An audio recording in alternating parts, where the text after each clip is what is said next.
Ladies and gentlemen, the President of the Republic of the Philippines, His Excellency Ferdinand R. Marcos Jr. Good morning and welcome to the groundbreaking of the Caticlan Passenger Terminal Building. At this point, the President shall lead the groundbreaking and time capsule laying of the Caticlan Passenger Terminal Building that will signal the start of the project. To assist the President, may we call on Department of Transportation Secretary 𝗣𝗵𝗂𝗕𝗠, Governor Jose Enrique Miraflores, 𝗣𝗵𝗄𝗍 Director General Dan Jun Lucas, and San Miguel Corporation Chairman and Chief Executive Officer Mr. Ramon S. Ang.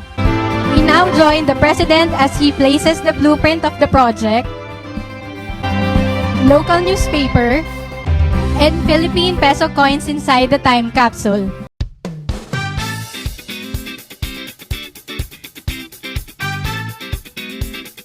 The time capsule has been sealed.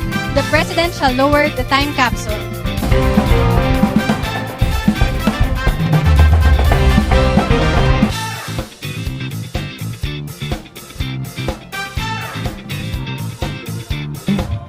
Ladies and gentlemen, thank you for joining us today.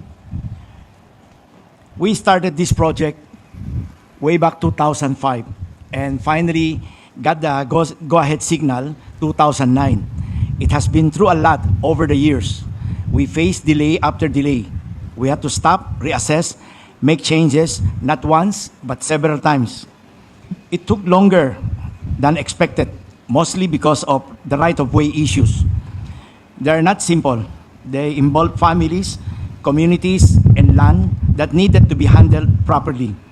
We had to do things right, even if it meant waiting a little longer. But today, finally, we are breaking ground on the new passenger terminal of Caticlan.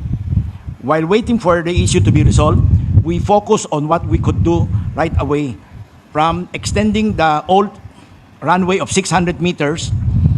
We extended it to 2,400 meters, but less RESA, it's 1,800 meters net. It's good for jet airliner that can fly direct to Singapore, Hong Kong, Bangkok, Indonesia. And soon, this terminal will have 8 passenger boarding bridge. And this airport is night rated. It can operate 24/7. During the pandemic, we kept the airport running. Then, in 2017, there were concerns raised against the passenger terminal which we were building at the time. And they wanted us to move to this new site. But the problem is the right-of-way again. Homes affected, school, and other infrastructure. It took even more time to resolve. Today, while some of the right-of-way issues are being worked out, we have made enough progress, and with the design now ready, we can finally start building the PTB. We are confident that we can get this job done in 24 months as promised by Megawide.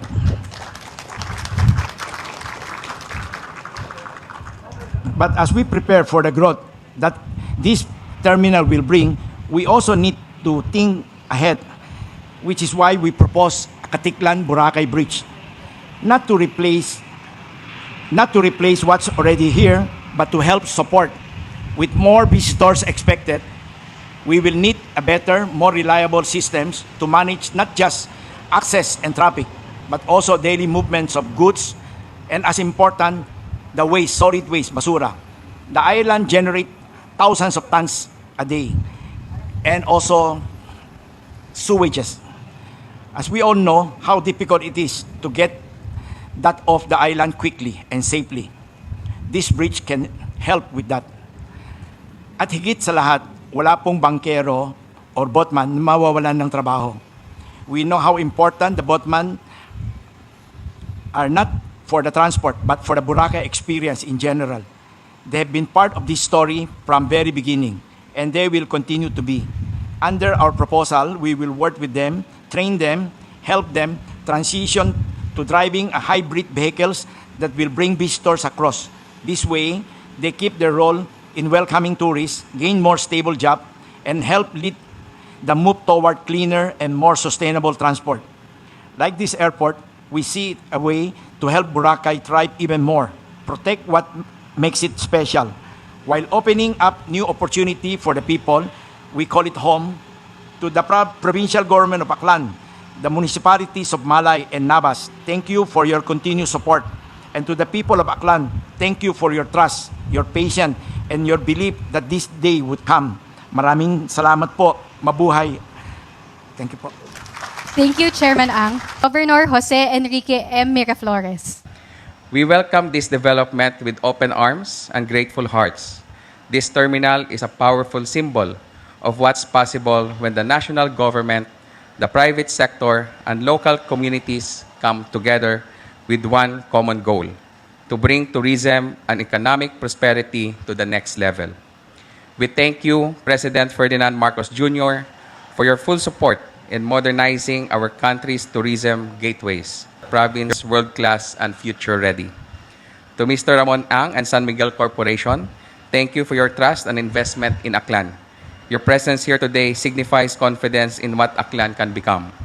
The Aklanons are proud that Caticlan, the gateway to world-renowned Boracay Island, will soon rise beyond the image of a small terminal. Padayon kita, mabuhay ang Aklan, mabuhay ang bagong Pilipinas. Thank you, Governor Miraflores. Vince Dizon, please. Secretary Vince Dizon, Energy Secretary Sharon Garin, who is with us today because after here, we are going to fly by the rig in Malampaya that is now slowly drilling down into the seabed with a reasonable chance of success of finding further reserves. The Aklan Second District, the CEO of San Miguel Corporation, and I have to say, our very, very important partner, full partner with the government in nation building, the CEO of San Miguel, Ramon Ang. Aklan Second District Representative Florencio Miraflores, and the honorable members of the House of Representatives, Aklan Governor Jose Enrique Miraflores, Malay Municipal Mayor Flolibar Bautista, Nabas Municipal Mayor James Solanoy, other mayors. Nandito yata yung ating mga mayor. Nandito at naka-excited lahat para sa pagbukas, pagsimula nitong ating terminal building. The officials of the Civil Aviation Authority, who was represented by the officer in charge, Attorney Dungeon Lucas, Chairman and CEO of Megawide Construction Corporation, Mr. 𝗣𝗬𝗄 Saavedra.